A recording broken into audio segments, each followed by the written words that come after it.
My entitled friends insisted on having a double wedding alongside my fiance and I, and it ruined their marriage. My fiancée Eveline and I were getting married and agreed on having a small wedding by eloping in Gibraltar. We told our friends David and Ann about it, and they decided on the spot that we were having a double wedding. They immediately took over planning, demanding we do things their way. When it came time for the trip, we had all initially decided to get a rental car together and split it 4 ways. 2 days before the trip, they decided it would be cheaper to take 6 trains across 3 countries to get to Gibraltar. I immediately said no, which led to us driving, and then opting to take the train. Well, that went terribly for them. 2 of their trains were cancelled, and lost the tickets, and they missed the first night in Gibraltar because they were stuck at a train station in the highest crime-ridden town in Spain. They got robbed at that station too. We had also all agreed to get a really nice Airbnb. Well, and decided she wanted a real hotel and at the last second pulled out of the Airbnb plan. Eveline and I found a gorgeous little 1-bedroom place, while David and Ann forgot to book a real hotel and ended up in an awful place by the port. It was a place for merchant sailors to crash while between trips, and was on a busy roundabout opposite Burger King.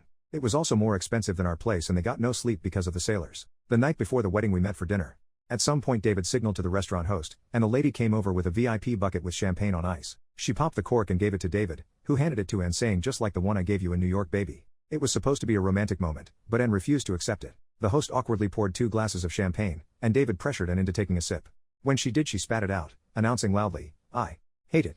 David then said he wouldn't be paying for it. The host was ticked off, and I understood why as the bottle was $750. She threatened to call the police, so David sheepishly paid for it. The actual weddings went okay, apart from the fact David and Ann were hammered. When Eveline and I kissed to make it official, David stood up and started yelling that it wasn't fair we got the nicer outfits. Ann had picked the outfit for him, and since she was also drunk, she got irritated by this. She full-on slapped David for that remark, and told him that if she didn't like her fashion style he could screw Eveline instead.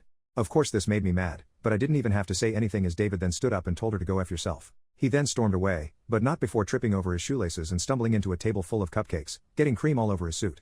For the wedding dinner, Ann insisted on a fine dining fish restaurant, but Eveline and I didn't want that.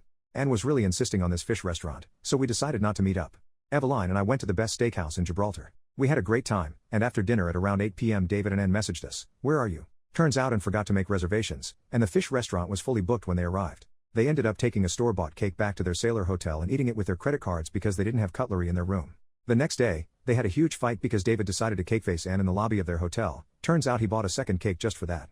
They then decided everything was Gibraltar's fault, and spontaneously left. They booked a beach resort up the coast of Spain and headed on foot to the train station. The train was late, they got stranded somewhere with all their luggage, and it took them 14 hours to get to the resort.